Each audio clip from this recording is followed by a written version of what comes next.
When I realized my best friend Derek and my slick-talking boss Vanessa were framing me for a theft at MegaMart to snatch my shot at a better life, I vowed they'd learn not to cross me right there in the chaos of a Friday night in Columbus, Ohio, where the store was a screaming, cart-crashing zoo.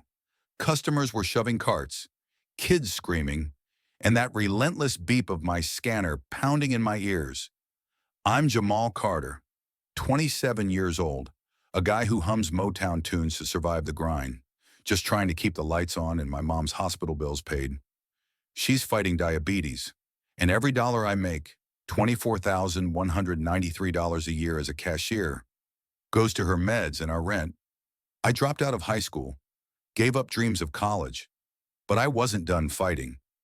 Retail, with its 15.5 million workers across America, was my shot to prove I could rise above. The fluorescent lights buzzed overhead, casting a cold glow on the chaos of High Street's biggest superstore.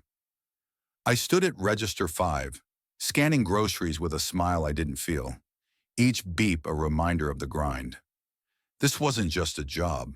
It was my battlefield, where every customer I charmed was a step toward something bigger. My shift manager, Vanessa, ran MegaMart like she owned it. At 38, she had a smile that could sell ice to penguins in a way of shutting down complainers without breaking a sweat.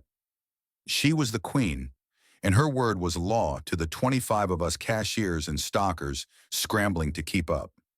Then there was Derek, my best friend, the guy I'd split tacos with at 2 a.m. after a brutal shift.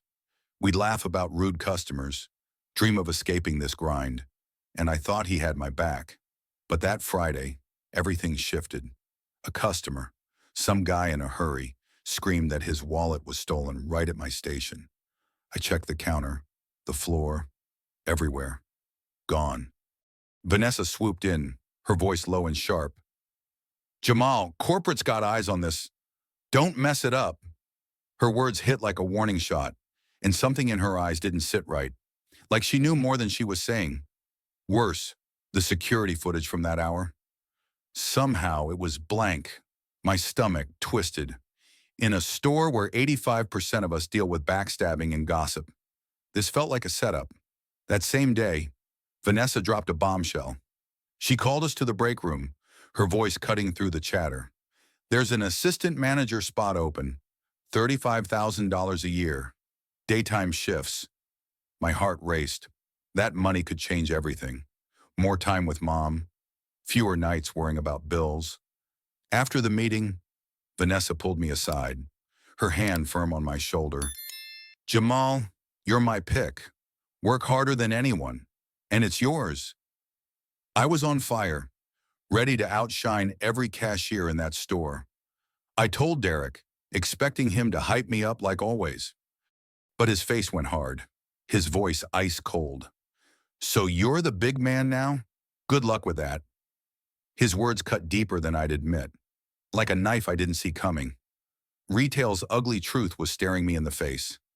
26% of fights start with lies, and I wondered if Derek's loyalty was one of them. I threw myself into the job, learning every sale, staying late to stack shelves. But the store turned into a snake pit. Whispers followed me down the aisles, calling me Vanessa's boy. Someone scratched sellout into my locker door. I felt the heat, the kind that burns when 49% of workers like me get bullied just for trying to get ahead. One night, closing up, I caught Derek and Vanessa talking in the stockroom, their voices low and urgent. "He's not ready," Vanessa said, her words sharp as glass. "We need someone who'll play ball." Derek's voice was too soft to hear, but I caught promotion and plan. My blood ran cold. Was Derek, the guy I'd trusted like a brother, turning on me, or was Vanessa setting me up to fall? As I walked out into the Ohio night, the beep of my scanner still ringing in my head, I knew one thing for sure. Something was rotten in MegaMart, and I was about to find out what. I wasn't about to let that wallet incident hang over my head. Vanessa's warning and Derek's cold jab lit a fire in me. I decided to go all in for that assistant manager job, the one worth $35,000 a year. That kind of money could mean fewer nights worrying about mom's insulin shots and maybe even a real future for us. So I hit the ground running at MegaMart, working like every shift was my last. I memorized every weekly deal, from canned soup to paper towels, and sweet-talked even the angriest customers until they left smiling. After hours, I'd stay late, restocking shelves under those flickering fluorescent lights, the beep of distant scanners echoing in the empty aisles. Retail's a brutal game, with 15.5 million of us grinding for scraps, but I was determined to stand out. The store, though, started feeling like a trap. Derek, the guy I used to call my brother, was pulling away. No more late-night taco runs. No more laughing about customers who yelled over expired coupons. He just shrugged when I tried to talk, saying he was slammed with extra shifts to cover his late rent payments. His eyes wouldn't meet mine, and that wasn't the Derek I knew. Vanessa wasn't any better. She'd flashed that big smile in front of the crew, clapping me on the back and saying I was killing it. But when I asked about the promotion timeline, she changed the subject, her voice sharp. Focus on your work. Jamal, don't get ahead of yourself. I knew Vanessa was playing me like a cheap fiddle, thinking I'd never catch on. One night, while hauling boxes in the stockroom, I caught two stalkers whispering by the cereal aisle. Vanessa's got this promotion locked in for someone, one said, his voice low. Bet it's Derek. He's been glued to her side. My chest tightened. Retail's a snake pit, with 26% of fights starting because someone's lying through their teeth. I needed answers. So I went to Carl, the old-timer cashier who'd been at MegaMart for 25 years. He was 60, with a voice like gravel and eyes that saw everything. We sat in the break room, the coffee machine humming. Jamal, this place chews up trust and spits it out, he said, leaning forward, his gaze sharp as he glanced at Vanessa passing by. Vanessa's done this before, picking favorites and tossing others under the bus. And Derek? He's been meeting her after hours. Keep your guard up.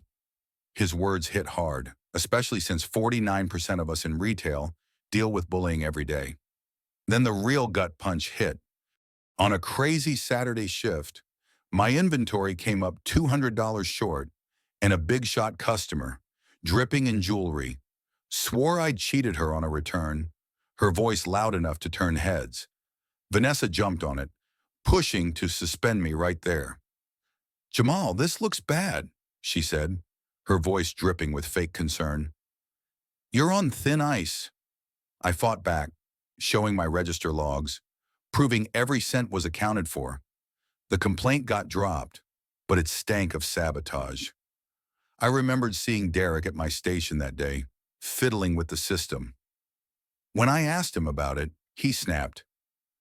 It's just a glitch, man. Why you always pointing fingers? His voice was loud, defensive, and it didn't sound like my friend. I wasn't going down without a fight. I kept my own records, snapped photos, saved receipts. Then I got smart. I planted a fake report.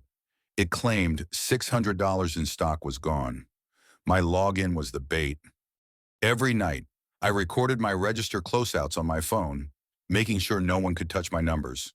Retail's a dirty game, and 75% of us who speak up get burned for it. I wasn't taking that chance. One evening, while grabbing my jacket from the break room, I found a crumpled note on the floor. It read, Vanessa, midnight, back office, am job set. The handwriting was Derek's, jagged and unmistakable. My blood ran cold. Was he really plotting to steal my shot? Or was Vanessa pulling both our strings? The whispers in the aisles grew louder. Co-workers shot me side-eye, muttering about me being too big for my boots. Someone keyed snitch into the side of my car in the parking lot. I felt the walls closing in, like MegaMart was a maze I couldn't escape. One night, I stayed late, hiding in the stockroom shadows, watching the back office. Around 11 p.m., Derek slipped inside, followed by Vanessa. I couldn't hear them, but their faces were tense, hands gesturing wildly. When they left, I crept closer, heart pounding, and spotted something on Vanessa's desk through the window, a folder labeled Bargain Mart Deal. Bargain Mart was our biggest rival, the chain trying to crush us. What was Vanessa doing with them? As I walked home under the Ohio stars, the beep of my scanner still ringing in my ears, I knew I was close to something big. Tomorrow, I'd check that system and see who took my bait. Someone was about to get caught, my trap was set, and it didn't take long to catch a rat. The night before the assistant manager announcement, I checked my fake inventory report. My tracking code lit up like a Christmas tree, showing someone had tampered with it at 2 a.m., pinning a $600 shortage on me. The user? Derek. My best friend, the guy I'd shared dreams and tacos with, was trying to bury me. My stomach churned, but I had to know why. I found him in the parking lot, leaning against his beat-up Chevy, the Ohio cold biting through my jacket. "Derek, what's your deal?" I said, my voice low but shaking. "You've been wrecking my inventory, setting me up to crash." His eyes darted away, his breath fogging in the air. "Vanessa told me to do it." "Jamal," he said, his voice cracking. "She said you're too full of yourself, that I'd get the promotion if I made you look bad." The words hit like a punch to the gut. I'd covered his shifts, helped him through tough times, and now he was stabbing me in the back. Retail's a dirty game, and 29% of us deal with this kind of betrayal every day. I wanted to scream, to shove him against that car, but I held it together. There was more to this, and that Bargain Mart deal folder I'd seen on Vanessa's desk was burning a hole in my mind. I needed proof. Something bigger than Derek's confession. Carl, the old-timer cashier, had slipped me a temporary admin login for the store system, saying he'd seen Vanessa pull shady moves before. So, after Derek drove off, I sat in my apartment, the glow of my laptop cutting through the dark. I dug into Vanessa's emails, my heart pounding like it was trying to break free. What I found turned my world upside down. She'd been emailing a Bargain Mart exec, offering to sell MegaMart's pricing plans for $20,000. One message mentioned clearing my Vegas debts, and it clicked. Vanessa wasn't just playing favorites. She was selling out the company that paid our bills, risking all our jobs. This wasn't just a promotion game. It was company betrayal, the kind that crushes 55% of workers who dare speak up. The emails got worse. Vanessa had promised Derek the assistant manager job if he helped her handle me. She called me a threat, too ambitious for her to control. I sat there staring at the screen, my hands trembling. Memories flooded in. Derek laughing with me over late-night fries. Vanessa telling me I was her guy. It was all a lie, and it hurt worse than I could say. But the biggest shock was a single line in her last email to Bargain Mart. "Once I'm out, I'll bring the whole team." Was she planning to jump ship? Maybe take Derek with her? My mind raced, trying to piece it together. Now I had a choice, and it wasn't an easy one. Reporting Vanessa could blow up my life. Retail's unforgiving, and 25% of workplace complaints never see the light of day because people are scared of getting fired. I thought about Mom, her hospital bills stacking up like a deck of bad cards. That $35,000 job could keep us afloat, maybe even let me sleep at night. If I stayed quiet, played along, I might still get the promotion. Vanessa might cover for me, keep me in her good graces. But letting her sell out MegaMart felt like betraying everyone who punched a clock there, from Carl to the new kid on Register 3. I kept seeing Mom's face, her tired smile when I brought her medicine. She'd raised me to do what's right, even when it's hard. I couldn't let her down. So, in the dead of night, with the beep of my scanner still haunting my thoughts, I made my move. I saved every email, every screenshot, and sent them to MegaMart's HR through an anonymous account. I attached Derek's tampered inventory report, laying out how he'd tried to sink me. My finger hovered over the send button, my heart in my throat. Once I hit it, there was no going back. I thought about the risks, Vanessa's connections, Derek's excuses, the chance I'd be the one out the door. But I thought about justice too, about standing up for what's right in a world where 75% of us get crushed for trying. I hit send, the sound of my laptop fan filling the silence. The promotion announcement was tomorrow, and I'd just thrown a grenade into the room. As I closed my eyes, trying to steal a few hours of sleep, I saw that folder on Vanessa's desk again. Bargain Mart deal. That folder hid one last secret, and Bargain Mart wasn't done with me yet. I had to get back into that office. The morning of the promotion announcement felt like walking into a storm.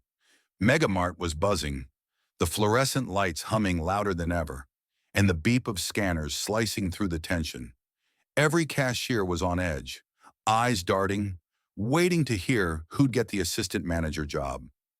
I gripped my phone in my pocket, loaded with Vanessa's emails, Derek's tampered inventory report, and my register videos. My heart was pounding, but I wasn't backing down. I'd sent that anonymous email to HR last night, and now it was time to see if my grenade would blow. Vanessa stood at the front of the break room, her smile tight, like she was holding a secret she couldn't wait to spill. She started her speech, all charm and confidence. "Derek's shown real reliability," she said, her voice smooth. "He's our new assistant manager." The room clapped, but I felt the floor drop out from under me. Derek, my backstabbing friend, was getting my shot, my $35,000, my chance to save Mom. I couldn't let it slide. I stepped forward, my voice steady despite the knot in my chest. "Hold up, Vanessa. I've got proof you and Derek have been playing dirty." The room went dead silent, every eye on me. I pulled out my phone, plugged it into the break room projector, and threw up the evidence. Vanessa's emails to Bargain Mart flashed on the screen, promising to sell our pricing plans for $20,000. Derek's fake inventory report followed, showing how he'd pinned a $600 shortage on me. Gasps echoed through the room. Derek's face turned gray, his mouth opening and closing like a fish out of water. "It wasn't my call," he shouted, pointing at Vanessa. "She told me to do it, said it was the only way I'd get ahead." "You're out of line," Vanessa snapped. "Those emails are fake." Her voice cracked. Everyone saw through her. Then came the twist I didn't see coming. Carl, the grizzled cashier who'd given me the admin login, stood up, his voice like thunder. "Vanessa's been pulling this garbage for years," he said, glaring at her. 3 years back, she set me up for a cash shortage to hide her own sticky fingers. I've been waiting for her to trip, and Jamal's got her dead to rights." The room froze. Carl revealed he'd overheard Vanessa's calls to Bargain Mart, bragging about her Vegas payout. He'd even recorded one, a scratchy audio clip he'd slipped to me last night. I played it through the projector, Vanessa's voice clear as day. "Once I cash this deal, I'm set," she said, laughing. The whole crew stared, stunned. Retail's toxic culture cost companies $250 to $330 billion a year, and we were watching it burn down in real time. Before Vanessa could spin another lie, the back door swung open. Corporate reps marched in, their faces grim. My anonymous email had reached them at dawn, and they'd been watching. Vanessa tried to talk her way out, her voice desperate. "It's a misunderstanding. Those emails were just a draft. Nothing serious." But I hit play on Carl's audio again, letting her own words sink her. The head rep, a guy in a sharp suit, cut her off. "Vanessa, you're done. Security's outside, and you're leaving now." 2 guards stepped in, and Vanessa's heels clicked across the floor as they escorted her out, her head high but her eyes defeated. Derek wasn't off the hook either. The rep turned to him, voice cold. "You're suspended. Pending review. Get your things." Derek slunk out, not daring to look at me. His betrayal stung, a wound that wouldn't heal easy. The room erupted. Tina gasped, dropping her coffee. Mike's jaw hit the floor. The regional manager pulled me aside, his voice low but firm. "Jamal, what you did took guts. The assistant manager job is yours. effective today. I should have felt on top of the world. $35,000, daytime shifts, a chance to breathe, but it was bittersweet. Derek, the guy I'd called my brother, was gone. Vanessa, who'd pretended to believe in me, was a traitor. MegaMart's morale was in the gutter, and I knew we'd lose people. Places like this, toxic to the core. See quit rates double the norm. I'd won, but the cost was heavy. As the beep of the scanner started up again, I felt the weight of every choice I'd made. That folder held one more secret, and Bargain Mart wasn't done with me yet. I stepped into the assistant manager role, but it didn't feel like a victory lap. MegaMart was still standing, but the air was heavy, like the aftermath of a bar fight. Vanessa was gone, escorted out in disgrace, and Derek was suspended, his betrayal hanging between us like a ghost. The store's reputation took a beating, just like so many retail giants bleeding $250 to $330 billion a year from backstabbing and bad blood.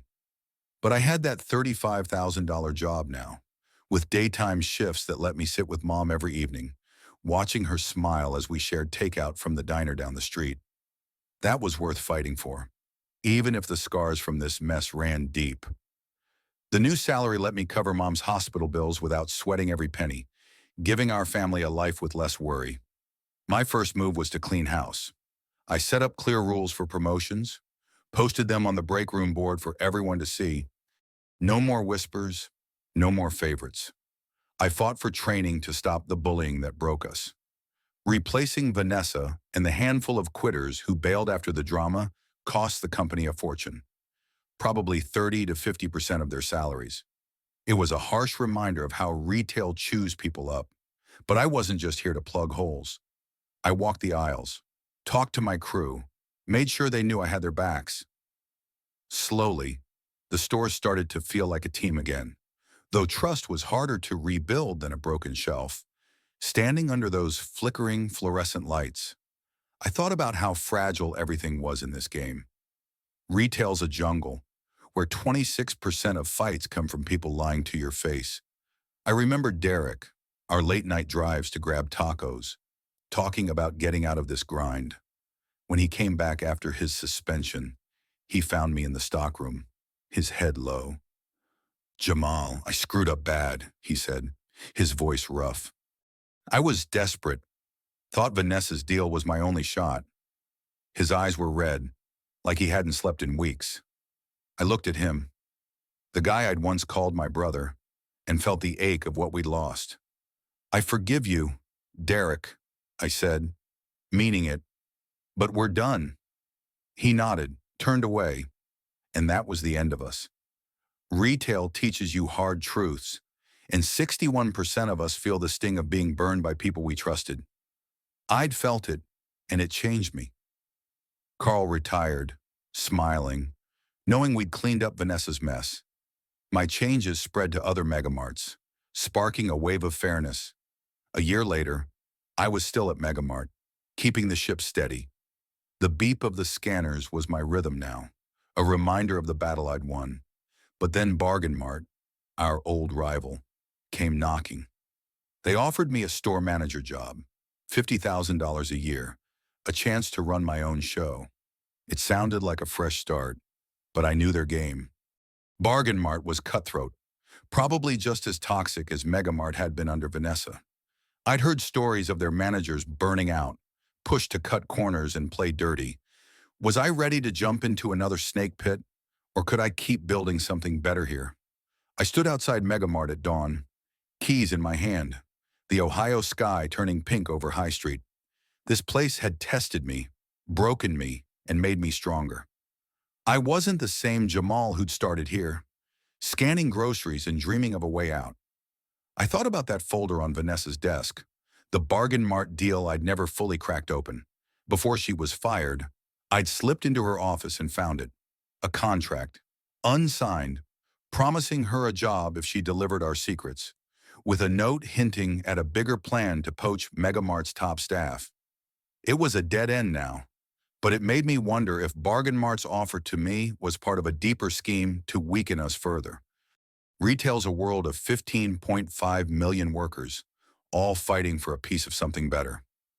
I'd clawed my way up, not just for me, but for Mom, for the crew who stuck it out, for the kid I used to be, thinking I'd never amount to anything. My courage changed the game. Yours can too. If you've been betrayed, fight back. Share your story. The fight's not over. A new challenge was coming, and I'd face it alone. I turned the game around at MegaMart, but my story's not done yet.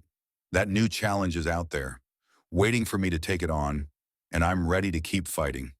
If you've ever been betrayed, whether at work or in life, drop your story in the comments below. Let's show the world what it means to stand up and win. Hit that like button if you're with me, and subscribe to catch more stories of folks like us, turning the tables on those who try to hold us down. Stay strong, and I'll see you in the next fight.